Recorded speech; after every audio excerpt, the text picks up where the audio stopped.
नमस्ते, माफ करना काफी दिनों से व्यस्तता चल रही थी, लेकिन खैर अब से बेहतर प्रयास करेंगे। स्वागत है आज का हमारे एक और नए टॉपिक।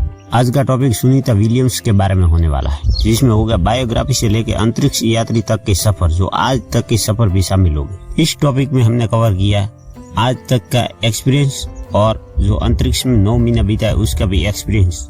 जरा सा भी स्किप मत करना, बने रहना अंत तक, वीडियो में मजा आएगा। और अगर वीडियो ये इन्फॉर्मेटिव लगे तो लाइक करके शेयर जरूर करना और अपने दोस्तों तक जरूर पहुंचाना, क्योंकि नॉलेज बांटने से बढ़ता है। चलिए स्टार्ट करते हैं आज का टॉपिक।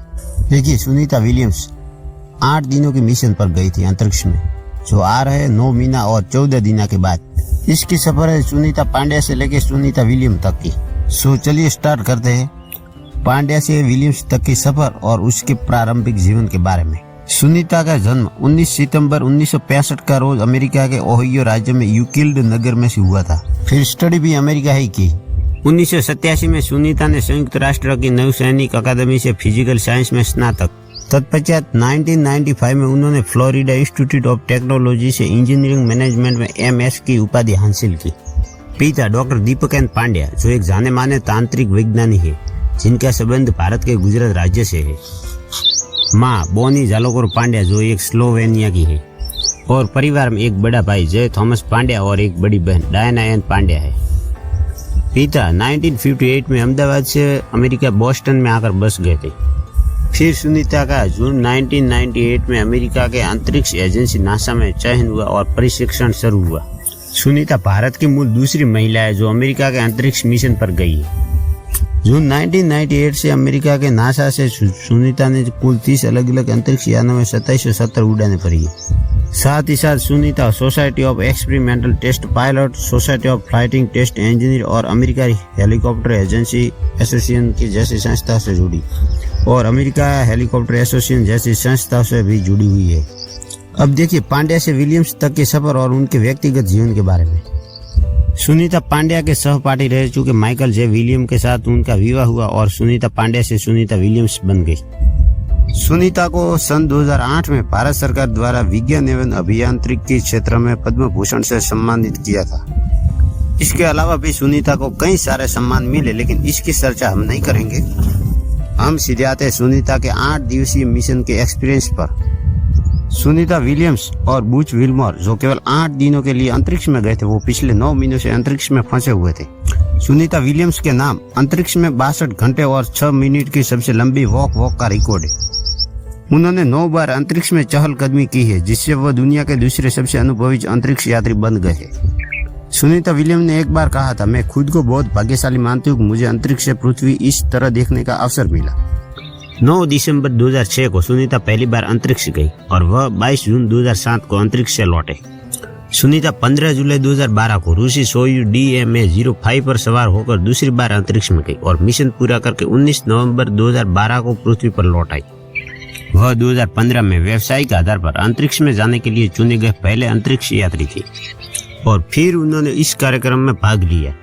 5 जून 2024 को स्टारलाइन अंतरिक्ष यान पर सवार होकर अपनी पहली उड़ान भरी और फिर वहां से 9 महीने तक वापस नहीं लौट पाए। पिछले दिनों जब सुनीता समोसा और भगवत गीता लेकर अंतरिक्ष में गई तो विवाद हो गया था। फिर इस बारे में सुनीता ने कहा, ये दोनों चीजों मेरे दिल के करीब है, ये मेरे लिए मेरे पिता का उपहार है। जब भारत में महाकुंभ चल रहा था, उस दौरान सुनीता विलियम्स अंतरिक्ष में थे और इस दौरान अंतरिक्ष यात्री सुनीता विलियम की भाभी फाल्गुनी पांड्या ने बताया कि सुनीता विलियम्स ने उन्हें उत्तर प्रदेश के प्रयागराज में हो रहे महाकुंभ की तस्वीर भी भेजी थी। फाल्गुनी पांड्या ने बताया, कुंभ में जाने से पहले मैंने बात की थी। मैंने पूछा था कि क्या वह अंतरिक्ष से कुंभ को देख सकती है, यदि हाँ तो वो कैसे दिखता है। इसके बाद उन्होंने मुझे एक तस्वीर भेजी थी। स्पेसएक्स क्रू 9 ने मिशन पूरा किया और बुधवार सुबह 3:27 पर स्पेसएक्स ड्रैगन अंतरिक्ष यान को अमेरिकी खाड़ी में तल्लाशी फ्लोरिडा के तट पर सुरक्षित रूप से उतारा। इसमें सवार होकर सुनीता विलियम्स, जो 9 महीने की लंबी अनुपस्थिति के बाद पृथ्वी पर लौटे। नासा ने अपनी एक वेबसाइट के एक प्रेस विज्ञप्ति में कहा, उसके अंतरिक्ष यात्री निक हैग, सुनीता विलियम्स और बुच विल्मर और रोसकॉस्मोस के अंतरिक्ष यात्री अलेक्जेंडर गोरबुना, जो सुबह 5:57 पर पृथ्वी पर लौट आए। लेकिन क्या आप जानते हैं कि जो स्पेसएक्स से सुनीता विलियम्स आई है, उस सीट का किराया कितना था? ये किराया इतना ज्यादा था कि इसका अंदाजा लगाना मुश्किल है, क्योंकि भारत के इसरो ने इससे भी कम कीमत में अपना चंद्रयान बनाकर चांद पर उतारा है और इससे कम कीमत में भारत का इसरो अपने अगले कई अंतरिक्ष मिशन पूरा कर लेगा। स्पेस एक्स क्रू ड्रैगन 6 अंतरिक्ष यात्रियों को समायोजित कर सकता है और हर सीट का किराया $55 मिलियन है, यानी भारतीय रुपए के हिसाब से 460 करोड़ रुपए है। 4 सीटें उसमें पैसेंजर की और उसको $55 मिलियन से गुना करो तो $220 मिलियन आता, लगभग 1840 करोड़ रुपए होते। इसके अलावा भी मिशन से जुड़ी अन्य सेवाओं के लिए अतिरिक्त भुगतान शामिल है, जिससे कुल राजस्व 200 से $250 मिलियन होता है और इसका भारतीय रुपए में कन्वर्ट करें तो 1670 से 2090 करोड़ रुपए होता है। और ग्राउंड ऑपरेशंस और स्टाफ के लिए भी अलग से होता है। इसमें लॉन्च, मिशन नियंत्रण और पुनर्प्राप्ति के लिए अतिरिक्त 20 से 30 मिलियन रुपए, कुल लागत 120 से 160 मिलियन डॉलर, जिसका भारतीय रुपए में 1000 से 1340 करोड़ रुपए होता है और इस बीच होने का अनुमान है।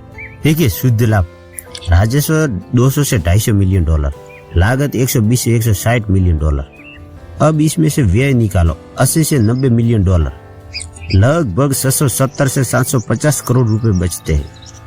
यानी अकेले इस मिशन से एलन मस्क की कंपनी 670 से 750 करोड़ तक की कमाई करेगी, जो हमारे छोटे राज्य के बजट के आधे या चौथाई के बराबर होगा। खैर, हम आगे बढ़ते हैं। जब सुनीता विलियम्स एक समुद्र में उतरी तो वो दृश्य एक अद्भुत दृश्य था, क्योंकि उसको एक डॉल्फिन ने घेर लिया और मछलियां समुद्र में उछलने लगी। ऐसा लग रहा था कि मानो मछलियों ने 9 महीने के बाद धरती पर वापस आई सुनीता विलियम्स का स्वागत कर रही है। और ये नासा का लाइव टेलीकास्ट भारत समेत पूरी दुनिया के लाखों लोग देख रहे थे। जैसे ही ड्रैगन कैप्सूल समुद्र में उतरा और वह तेज आवाज के साथ गिरा, वो अद्भुत दृश्य था और ये मानव विज्ञान की यात्रा में एक अविश्वसनीय क्षण था। बस आज के लिए इतना ही। Thanks for watching. अगर अच्छा लगे तो अपने फ्रेंड्स के साथ शेयर जरूर करें, लाइक सब्सक्राइब करके कमेंट जरूर करें और बताएं कैसा लगा। अगर कोई सुधार की आवश्यकता है तो जरूर बताएं। Thanks again. ख्याल रखें अपना और अपनों का।